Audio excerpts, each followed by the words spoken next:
the Tigers have a chance, and they should take it, to redeem themselves after a collapse at the end of the 2025 season. Can they do it against the Guardians? Parker, in the case of our friends in Detroit, they better. Yeah, absolutely. We're going to get to see these two teams play each other for like the 10th time in the last month. And it is going to be absolutely electric. For everybody who isn't aware, this series was kind of the series that's been staring us down in the face for the last month. The Tigers had a 15.5 game lead in the division way back on July 9th. And since then, the Guardians have stormed back for by far the biggest September comeback in Major League Baseball history. And the Guardians were able to win 5 of 6 September matchups between these teams. Personally, besides Red Sox Yankees, I mean, I am biased, but besides Red Sox Yankees, this is the game I am locked in for coming up, because game 1 of this series might be the most important of any of the game ones. And like I said, we were talking Yankees Red Sox. I said we would say game 1's really important. I think even more so in this series, because if the Tigers are going to dig themselves out of this rut, it is going to be on the back of their big lefty. And maybe you can take some time and tell us who that lefty is. Oh, well, you know it. You love him. Tarek Skubal, AL Cy Young favorite, probably going to win it, folks. Let's just be honest. We all love Garrett Crochet as well.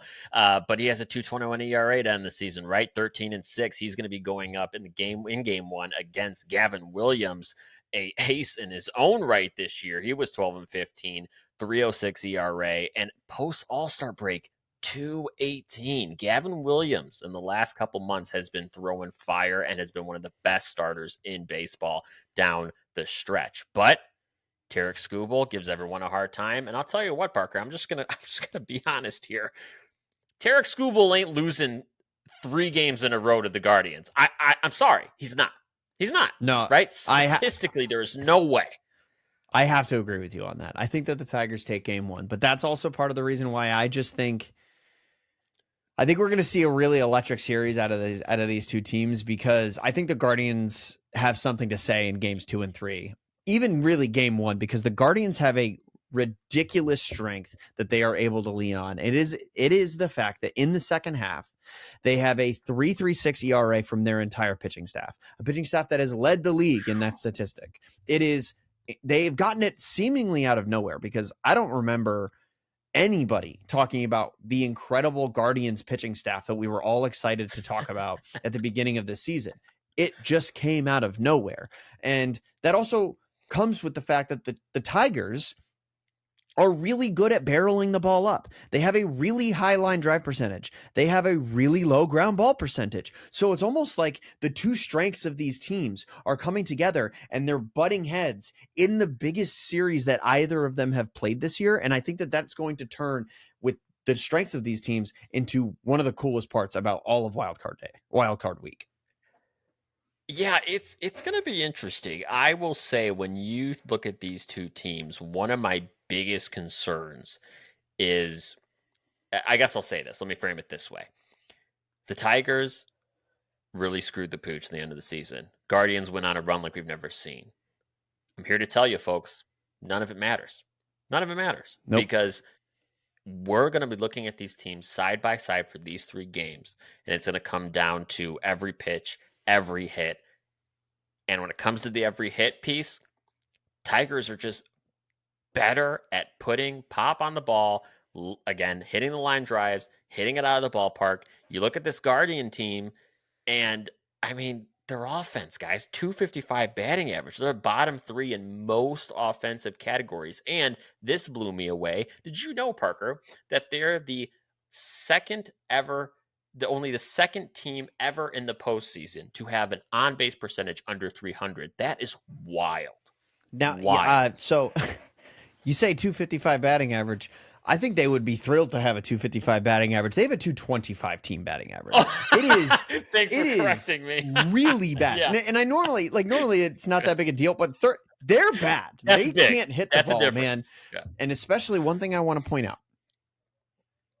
They have the unique ability among big league teams to put a fully left-handed lineup out on the field. Yes. Now, that's great if you're facing a righty, but it's not that great when you're facing Tarek Skubal, who happens to be lefty, destroy lefties, and that means that you have almost no right-handed depth on your roster. So I think that facing specifically Tarek Skubal is going to be such a kryptonite for them. I don't know how it's going to play out in games 2 and 3, but they really are going to have their work cut out for them, because I'm going to be honest, man. I think I'm with you. I'm chalking game 1 to the Tigers right now before they even play it. You kind of have to, and I don't mean to, to crap on all the guards have accomplished in the last couple of weeks, but again, looking at what they're facing, this is this is it's a tall task for them for sure. And Mm-hmm. you look at that Guardians offense, I want to go back to that for a second because they rely on two guys, Stephen Kwan and J Ram. Okay, Yep. Jose Ramirez. Those are their guys. They have made their last 2-month run about situational hitting, getting hits the right time, scoring the couple runs that you need, supported by a strong pitching staff to win a 1 or 2 run ball game, scoring 5 runs or less. That is what they've affectionately called guards ball. Okay. Yeah. I'm here to tell you, I'm still not sold on the Guardians. And I don't know how long that guards ball gets you in the postseason. I'm Okay. concerned for that.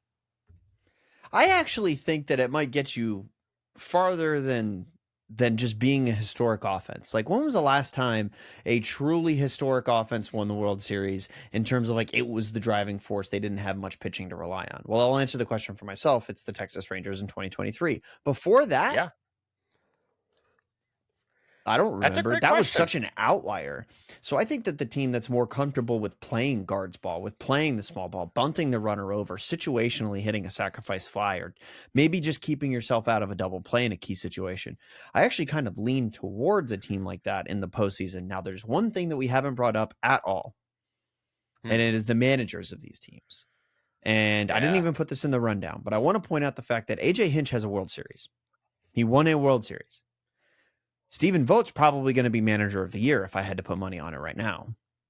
Yeah. So we are going to actually see kind of a clash of the Titans in this series between two managers who really know how to win baseball games.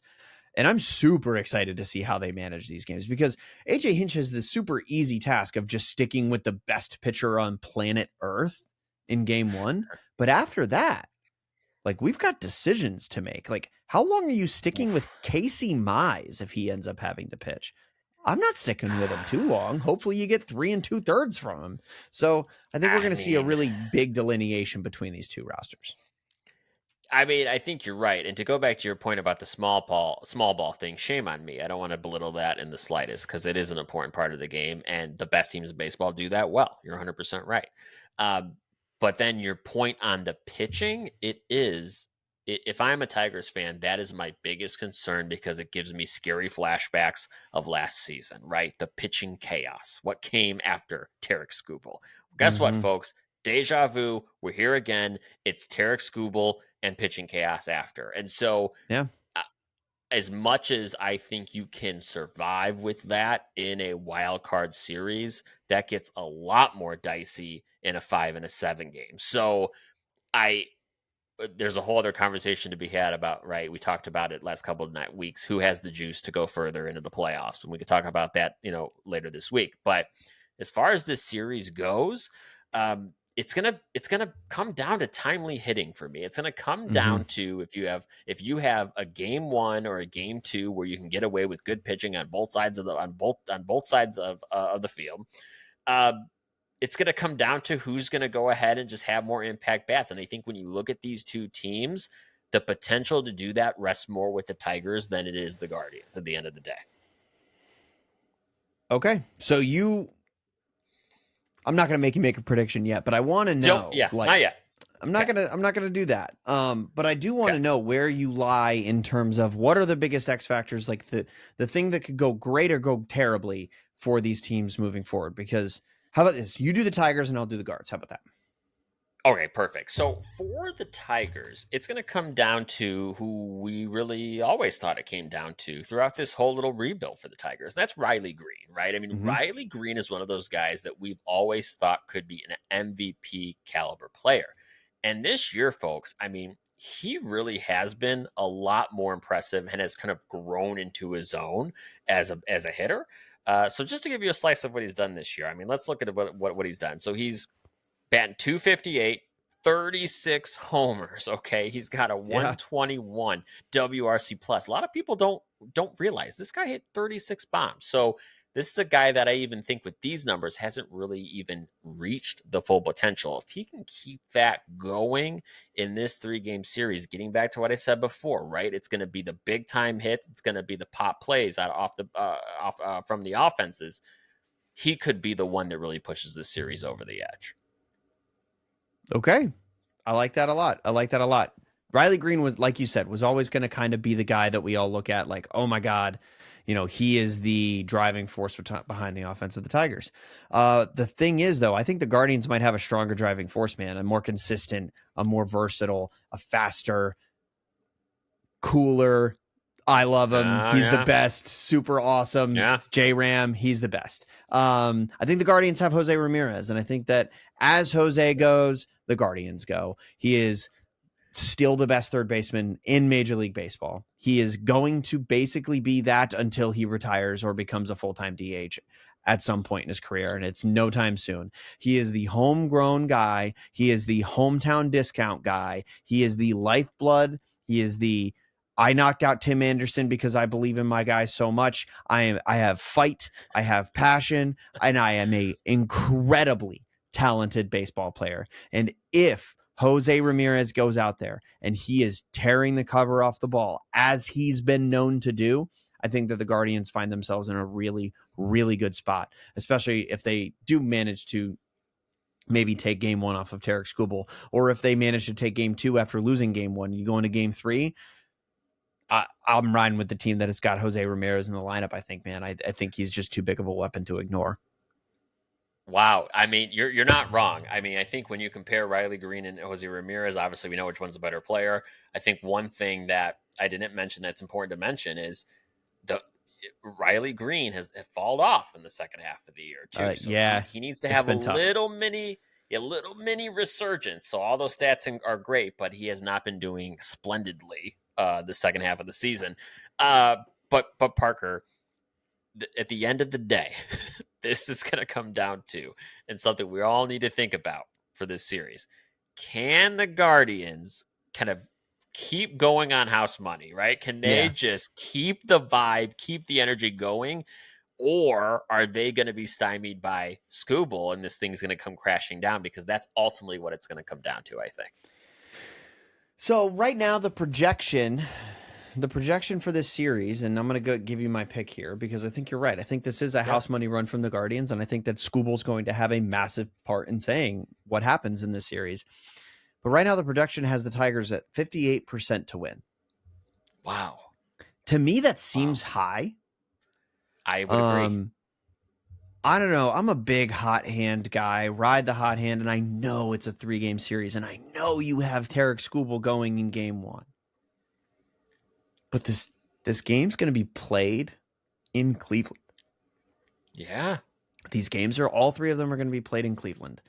And that, I go back to the big Christmas home run. I go back to the Guardians beating Tarek Skubal last year in the playoffs. And this is a rematch of that ALDS that we got to watch last season.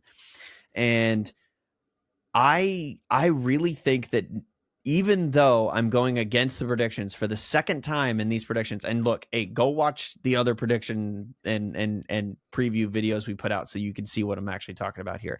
I'm going against the predictions, and I think I'm going to go with the Guardians to win the wild card series. Am I confident that they'll do well after the wild card series? No, I'm going to be frank with you. I'm not. I think that there's much more talent in the American League that they're going to run into later, even if they do make it through. Honestly, regardless of the team that makes it out of this wild card series. But against these Tigers this month, like off of the streak they've been on, I don't know how you bet against the Guardians right now. So I'm going with the Guardians in this series. Hey, you know what, Parker? I've been sitting here. People are probably pointing at me, thinking I'm just like such a Tigers homer right now, which is quite ironic given my fandom. But To be fair, there's not a great answer for you in this. There really isn't. This is just painful in my very core. But what I will say is, if I'm looking at everything, I'm also like you. I firmly believe baseball, I mean, sports, right, is about momentum and the moment. And I do think because of that, I have to also go with the Guardians. And I'm going to say something interesting. I think they're going to do it in 2 games. I You think think the they will Guards are winning find, both games? You think they're going to yes. beat Tarek I Skubal? I think there is so You much just magic said there's Pixie dust. statistically no way they beat Tarek Skubal. You asked me the question, Parker. I'm answering you. And guess what? I did say that. And guess what? Statistically, they probably won't. But again, the baseball gods don't care about your stats, Parker. They don't care. Baseball gods are here and they're saying, you know what? Guardians got the magic juice. And I do think they are going to find a way. And in a week's time, we're going to be talking about how the hell did Tarek Skubal lose 3 straight games against the Guardians? Because that'd be such a baseball thing to happen. I said this in the last episode of our podcast, and that's that the Guardians have been this spooky, scary skeleton that has followed me around my entire baseball fandom. They always figure out ways to win games. They are always super, super sticky in the playoffs. And yeah, I don't know. The Guardians, I think, come out of this series ahead. I don't see a world where the Tigers, think about it. The Tigers had to celebrate making the playoffs with a champagne party in Boston the day after the Red Sox had a champagne party after walking them off. Yeah. And then the Tigers know in the back of their heads and their heart of hearts that they are celebrating getting to the playoffs when they should have been celebrating 2 weeks earlier when they clinched the division. If they had just stayed on their game for the entire season. And I think the Tigers know that, and there's a lot of self-doubt coming out of that clubhouse as they take the field to go play in Cleveland in the Guardians territory. And I think the Guardians come out on top. Whoa, Tigers, Guardians, the ultimate battle in the Midwest. We'll see what happens this week. We'll be following it here at Late Night Baseball.